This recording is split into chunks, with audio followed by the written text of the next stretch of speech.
متخيل ان كريستيان بيل اللي ابهرنا بدور باتمان خسر 30 كيلو في 4 شهور وبعدين زادهم تاني في نفس السنه، وده غير اسرار وحكايات محدش يعرفها عن تحضيراته المجنونه للادوار. في الحلقه دي هنعرف ازاي بقى سيد التحويلات في هوليوود واخطر حاجه عملها علشان الدور. انا حبيبه مصطفى وده برنامج اسرار مشاهير هوليوود.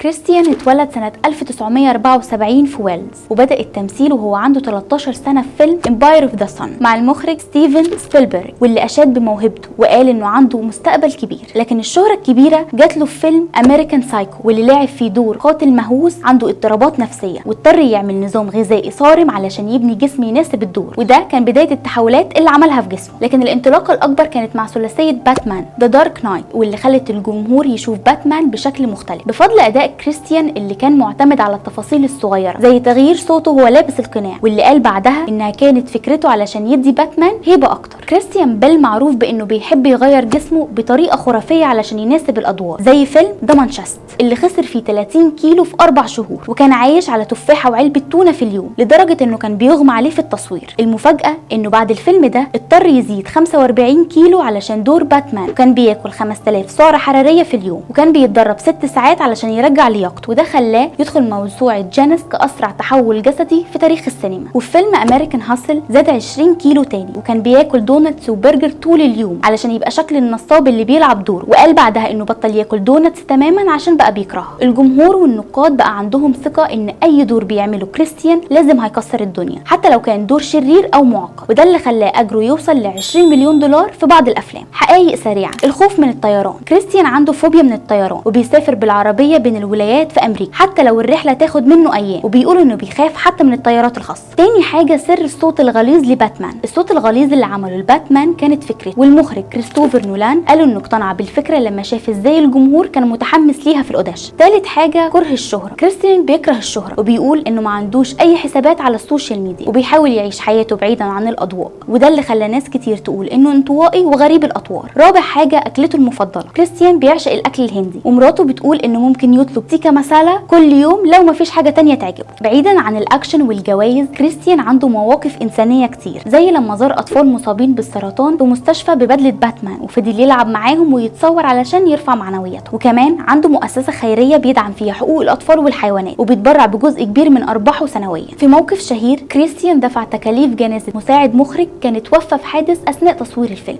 ورفض انه يتكلم عن الموضوع في اي لقاء، وقال ان الخير ما بيتقالش. من باتمان في ثلاثيه ذا دارك نايت لحد كين ماليز، دي كانت حكايه كريستيان بيل سيد التحولات في هوليوود، واللي اثبت ان الموهبه الحقيقيه هي اللي تقدر تخليك تبقى بطل او شرير بنفس القوه. ايه اكتر دور حبيته ليه؟ شاركنا في التعليقات، ما تنساش تعمل لايك وسبسكرايب وتفعل الجرس علشان يوصلك كل جديد عن نجوم هوليوود. اشوفكم الحلقه الجايه.